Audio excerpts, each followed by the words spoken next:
Hello everyone, this is Yamin, and in this tutorial I am going to show you the solution for problem detected port 3306 in use by unable to open process.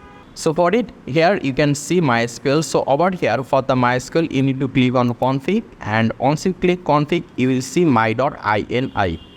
Just click on my.ini and it will open a notepad over here like this.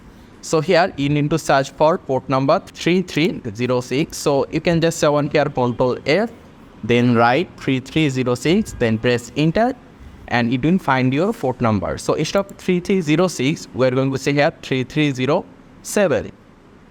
So we need to find all those 3306 and change it to 3307. So I'll press enter again over here.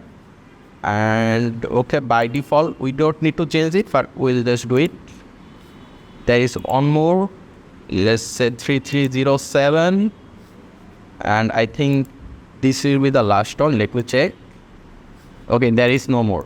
So after changing every port number from 3306 to 3307, you can just save it, Ctrl S, or click on file, then save. Then you can just close this. So after it, your problem should be solved. So if I now click on start, so there you can see our port number changed to 3307 and it is running properly. So this is how you can solve your issue. I hope this tutorial was useful to you. If you have any question or suggestion, just let me know in the comment section. Make sure to subscribe, and I hope to see you in the future tutorials.